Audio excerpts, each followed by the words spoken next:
So hey everyone, good morning সবাইকে। সবাই কেমন আছেন? আশা করছি সবাই অনেক বেশি ভালো আছেন এবং সুস্থ আছেন। তো এই জন্যই এর সাথে সারাদিন আমার মারপিট চলে, ঠিক আছে?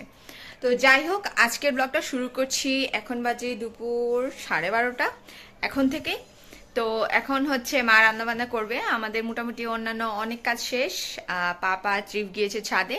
ছাদে একটা লেবু ধরেছে, আপনারা দেখেছেন, গত 2-3 দিনই দেখিয়েছি। তো ওই লেবুটা পাড়তে যাবো, কারণ মা আজকে চিকেন রান্না করবে।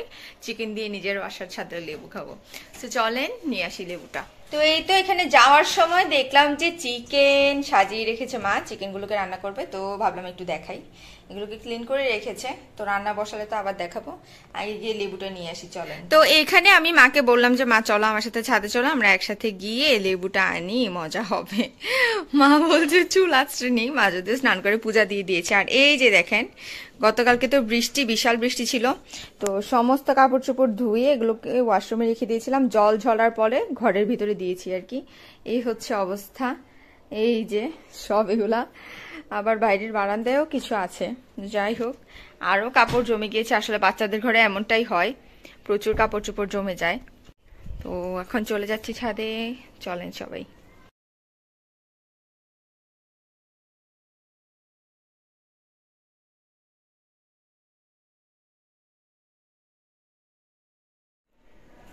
তো এই হচ্ছে কাপড় চোপড়, এগুলো ভিজা, এগুলো ঘরের ভিতরে দিয়ে রাখা হয়েছে আর কি। ছাদে দেওয়ার মতো কোনো রোদ নাই, কিচ্ছু নাই, শুকানোর মতো কোনো পরিস্থিতি নাই। এই যেখানে কাঁথা মাথা সব কিছু বাজে অবস্থা। বৃষ্টি হলে আমার খুব রাগ হয় এই জন্য।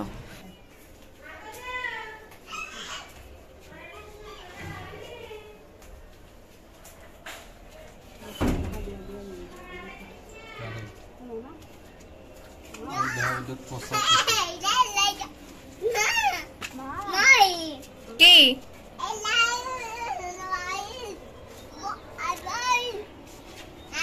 তুমি কি করতেছো এদিকে? হুম,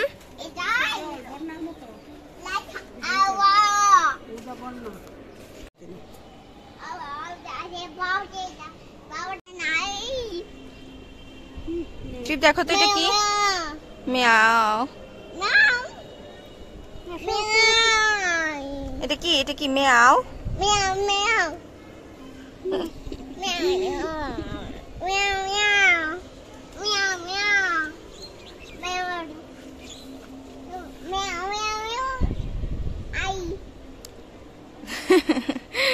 ট্রিপ মেয়াওকে বলছে আয়। আই আই না, বলো আয়। বলো মেয়াও আসো।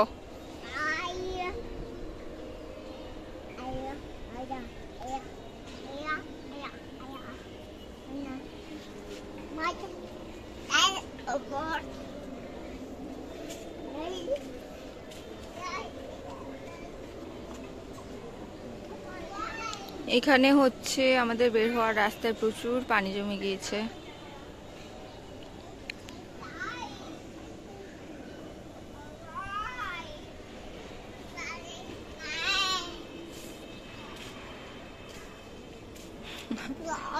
তুমি পিছনে, এটা কার মতো হাঁটো তুমি? হ্যাঁ, ও হচ্ছে ত্রিপ হচ্ছে ভাই, ওর ভাইকে ফলো করে, পিছনে হাত দিয়ে হাঁটে এভাবে। পাপা পিছনে হাত নিয়ে ও এটা শিখেছে আর কি। তো এইভাবে হাঁটার চেষ্টা করে, সব ফলো করে, এভরিথিং। যাই হোক, লেবুটা পেরে আনি।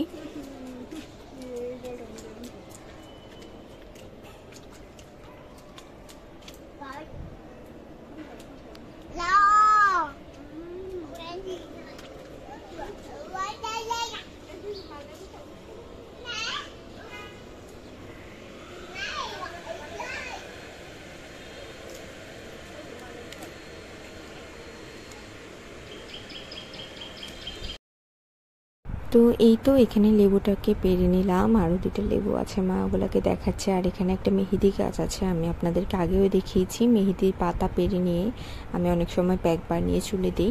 তো মা বলছিল যে গতকালকে এত ঝড় বৃষ্টি হয়েছে যে একটা মেহেদি গাছের ডালা অনেকগুলো পাতাসহ ভেঙে একদম ঝুলে পড়েছিল।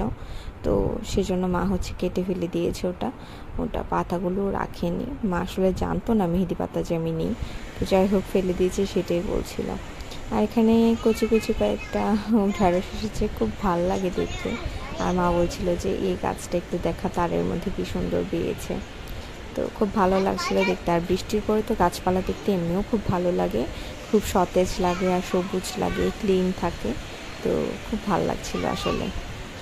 আর ট্রিপ তো এখানে দুষ্টামি করেই যাচ্ছে।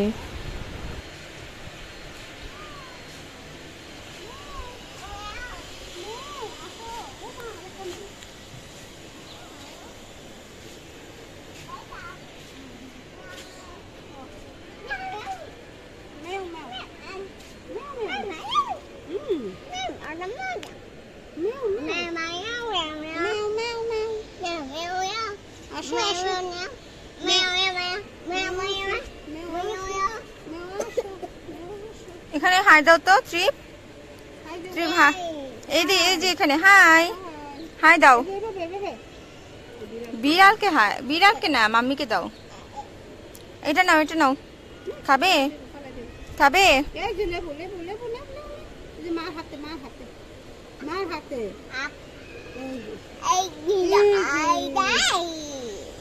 সুন্দর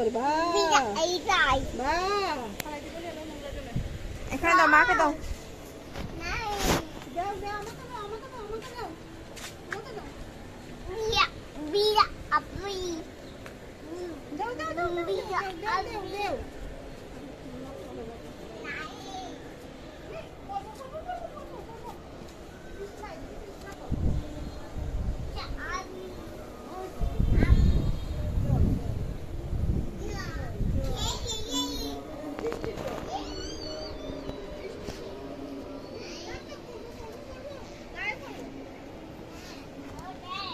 দাও, মাম্মিকে দাও।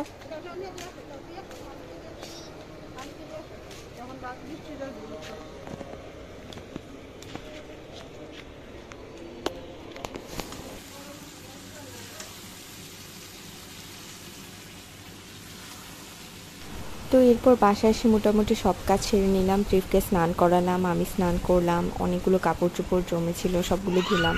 অলরেডি দেখেছেন গতকালকের ভেজা কাপড় চোপড় আছে, তারপরেও ধুতে বাধ্য হয়েছে, কারণ নোংরা কাপড় ফেলে রাখলে খুবই বিরক্ত লাগে আমার কাছে। তো যাই হোক, এখানে মা রান্না বসিয়ে দিয়েছে, ততক্ষণে চিকেনটাকে খুব ভালো করে কষাচ্ছে।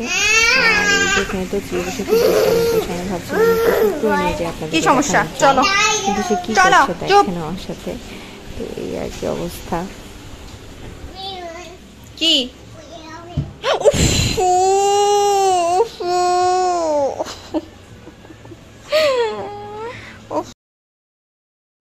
তো এরপর সন্ধ্যায় হচ্ছে এখানে পিসিমণি এসেছে। তো আমরা চা খাইনি আজকে, যেহেতু ফ্রাইডে, তো এটা জানা কথাই পিসিমণি আসবে। আর পিসিমণি দুপুরে কনফার্ম করেছিল যে আসবে ফুল তুলসী পাতা নিতে আমাদের এখান থেকে।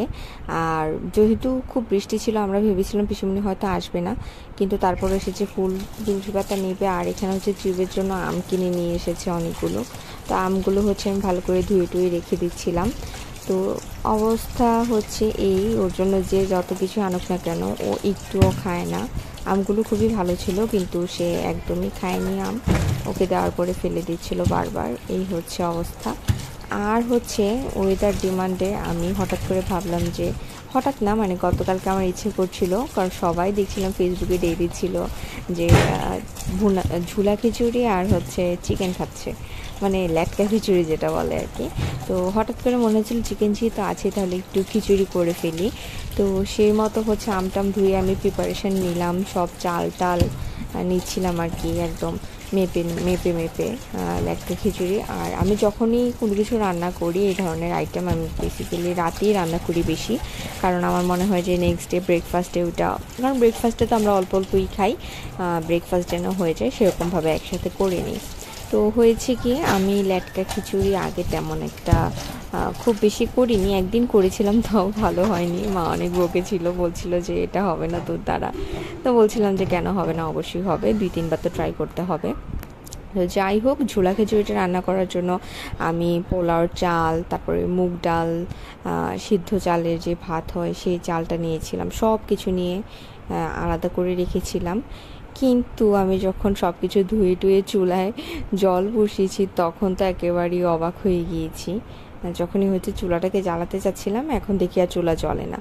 তো একটু ভয় পেয়ে গেছিলাম, ভেবেছিলাম কি চুলাটা নষ্ট হয়ে গিয়েছে কিনা, কারণ আমাদের হচ্ছে এখানে লাইনের গ্যাস, অনেকে হচ্ছে সিলিন্ডার ইউজ করে। তো যেহেতু আমাদের বাসাটা অনেক পুরানো, তো তখন হচ্ছে পারমিশন পেয়ে যেত সবাই। তো আমাদের উপরে নিচে সব জায়গায় লাইনের, তো বারবার দিচ্ছিলাম, হচ্ছিল না। তো পরবর্তীতে হঠাৎ করে আমার বোন বললো যে সম্ভবত মাইকিং করেছে, গ্যাস থাকবে না। তো জেনারেলি অনেক সময় লাইনের গ্যাস থাকে না, অনেক সময় দেখা যায় যে এ বেলা থাকলেও ও বেলা থাকে না, বাট আমাদের এখানে খুব রেয়ার, আমাদের বাসায় খুব রেয়ারলি হচ্ছে গ্যাস যায়। যদি না কোনো লাইনে প্রবলেম হয় বা প্রবলেম সলিউশন করার জন্য হয়তো বা গ্যাস অফ থাকে, এছাড়া কখনো গ্যাস অফ থাকে না। তো আমি আসলে জানতাম না এই ব্যাপারটা। পরবর্তীতে হচ্ছে যখন বসাতে যাই তখন দেখি যে চুলা আর জ্বলছে না। তো এই হচ্ছে অবস্থা। পরে হচ্ছে সম্পাদিকে কল করলাম, কল করে জানতে পারলাম যে নিচেও চুলা জ্বলছে না। অ্যাকচুয়ালি বুঝতে পারলাম যে আসলে গ্যাসই নেই।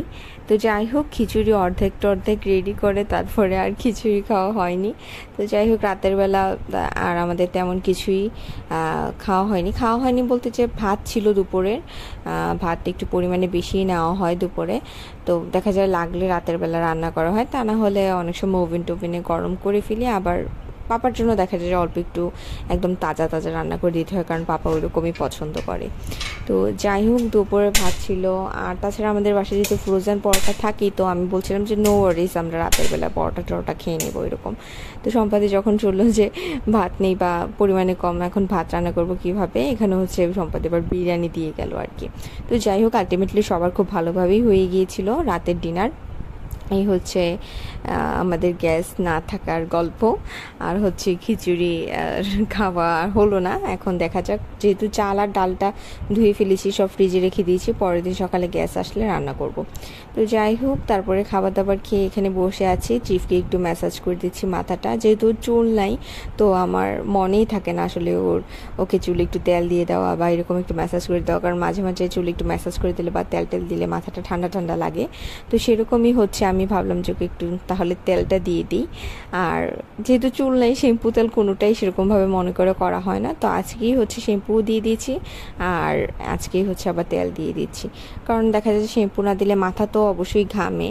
তো সে আর কি, চুল না থাকলেও মাথার স্ক্যাল্পটা ক্লিন থাকে। তো এই হচ্ছে অবস্থা।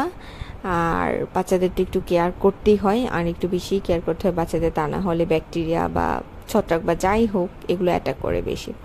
তো এই তো, ওকে তেল দিয়ে দিলাম। আর আজ ব্লগটা এই পর্যন্তই থাকছে। টাটা।